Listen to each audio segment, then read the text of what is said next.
Hello everyone, मेरा नाम है आदर्श कुमार और आज है हमारा day 85 100 rape squat challenge for 100 days के लिए।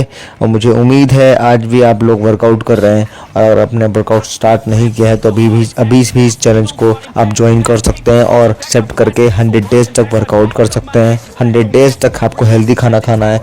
100 डेज तक आपको अपनी लाइफ में चेंजेस लाने होंगे। कुछ हेल्दी हैबिट आपको ऐड करनी होंगी अपनी लाइफ में, जैसे कि बुक्स पढ़ना, जो कि आप न्यूज़ पढ़ रहे हो या इंस्टा वगैरह ज़्यादा चला रहे हो, इसको कम करना पड़ेगा। बुक्स पढ़ना, पॉडकास्ट देखना, सक्सेसफुल लोगों की स्टोरी पढ़ना, उन्होंने कैसे किया इस बारे में देखना और मैं कैसे कर सकता हूँ इस बारे में बात करना, खुद से बातें करना, मेडिटेशन करना, ये सब चीज़ें आपको ऐड करनी होंगी। कुछ चीज़ आपको हटानी होंगी। आपको खराब खाना, जैसे कि ऑयली फूड, शुगर वाला फूड जो बहुत ज़्यादा होता है मीठा, आपको दूर करना पड़ेगा। मतलब हफ्ते में एक बार आप खा सकते हो, डेली नहीं खाना है आपको। इन सबसे दूर रहना पड़ेगा। आपको अपनी लाइफ हेल्दी करनी पड़ेगी। ये आप अपने लिए ही कर रहे हो, अपने परिवार के लिए भी कर रहे हो, लेकिन सबसे ज़्यादा ज़रूरी है आप अपने लिए कर रहे हो। और जब आप हेल्दी होते हो तब आपका दिमाग भी हेल्दी होता है। जब आप ये सारी चीज़ें फॉलो करोगे तो आपका दिमाग हेल्दी होगा और आप अच्छे से सोच सकते हो। आप अपने फ्यूचर के बारे में अच्छे से काम कर सकते हो। जब हेल्दी होंगे तब आपका प्रेजेंट अच्छा हो जाएगा और जब प्रेजेंट अच्छा होता है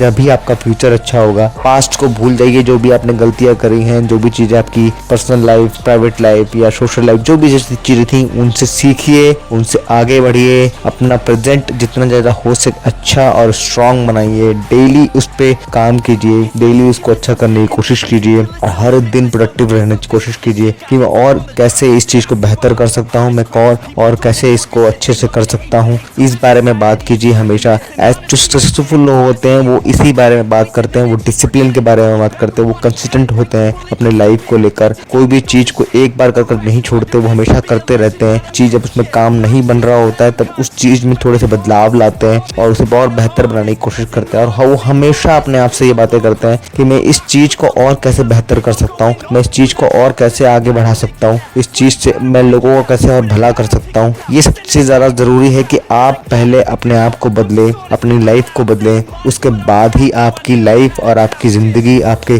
काम दूसरों की ज़िंदगी पे अच्छा इम्पैक्ट डाल पाएंगे। तो लेकिन सबसे पहले इम्पॉर्टेंट है कि आपको अपने ऊपर भरोसा होना चाहिए। आप अपने आप को रिस्पेक्ट दें, आप अपने आप पे भरोसा रखें कि आप ये कर सकते हो। भगवान ने आपको एक चांस दिया है, वो चांस ये है कि आप धरती पर भेजे गए हो।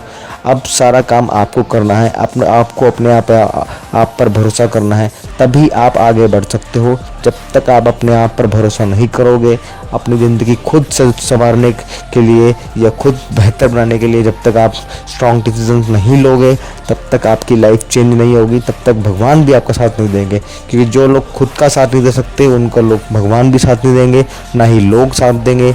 और जो चीज़ आप दूसरों से चाहते हो कि आप लोग आपके बारे में अच्छी बातें करें, तो प्लीज़ आप भी लोगों के बारे में ही अच्छी बातें कीजिए। वैसे तो कोई फ़र्क नहीं पड़ता लोग क्या कहेंगे क्या नहीं, लेकिन फिर भी जो बिहेवियर आप अपने लिए चाहते हो हमेशा, तो वही सेम बिहेवियर आप भी लोगों के लिए रखिए। आप पॉजिटिव रहिए, लोगों की हेल्प कीजिए और लोगों को हेल्प करिए कि वो भी आगे बढ़ सकें।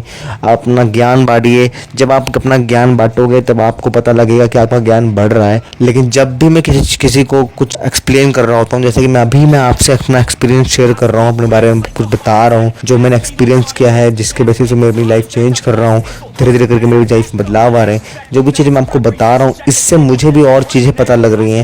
जैसे जैसे मेरे दिमाग में बता रहा हूँ, मेरे दिमाग में चीज़ें और क्लिक होनी शुरू हो रही हैं। तो इसीलिए अपना नॉलेज को शेयर कीजिए, लोगों की हेल्प कीजिए, तभी आप आगे बढ़ सकते हो। नहीं तो आप आगे नहीं बढ़ पाओगे। और अपनी ज़िंदगी को अच्छा करने की कोशिश करते रहिए। मैं अपने आप को बेहतर बनाने के लिए अपना वर्कआउट स्टार्ट किया। तो सबसे पहले मैंने अपनी 15 से 20 मिनट आज बहुत अच्छे से स्ट्रेचिंग करी, क्योंकि मेरे लेग में काफ़ी पेन हो रहा था। तो इसलिए मैंने आज ज़्यादा स्ट्रेचिंग को अपना ज़्यादा टाइम दिया। फिर उसके बाद मैंने 20 मिनट की ट्रेडमिल करी 10 की स्पीड पर। इससे मेरी बॉडी का काफ़ी अच्छी खासी वार्म हो गई। फिर उसके बाद मैंने अपना पहला सेट स्टार्ट किया, स्क्वाट चैलेंज। ज़रूरी नहीं है कि आप भी 40 kg के स्क्वाट करें। आप चाहो तो आप ज़्यादा की कर सकते हो, आप चाहो तो कम की कर सकते हो, आप चाहो तो बॉडी वेट वर्कआउट भी कर सकते हो, स्क्वाट कर सकते हो, फ्रॉग जंप कर सकते हो, on the spot jumping squat कर सकते हो। वो आपकी मर्जी है, लेकिन सबसे ज़्यादा इंपॉर्टेंट है कि आपको डेली वर्कआउट करना है। डिसिप्लिन सबसे ज़्यादा इंपॉर्टेंट है। जब आप चीज़ को लगातार करते हो तो वो चीज़ हार्ड होती है और वही चीज़ आपको ताकत देती है और आपकी ज़िंदगी में बदलती है।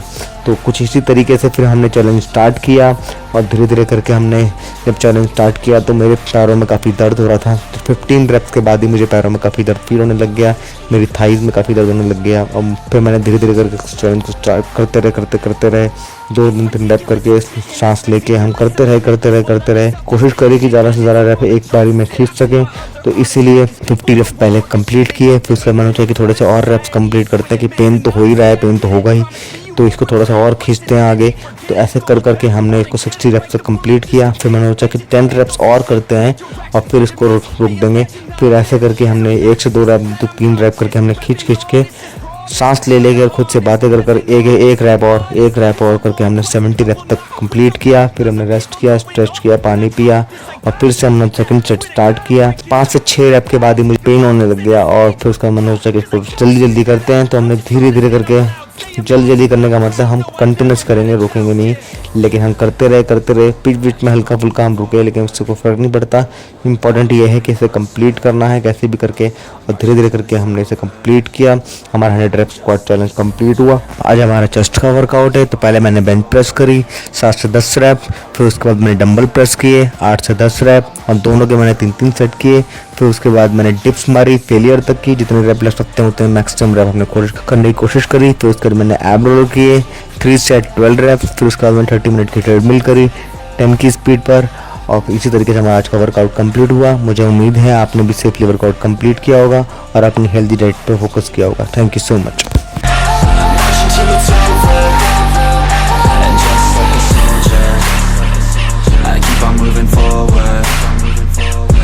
Getting closer, I'm marching till it's over, and just like a soldier, I keep on moving forward, always getting closer.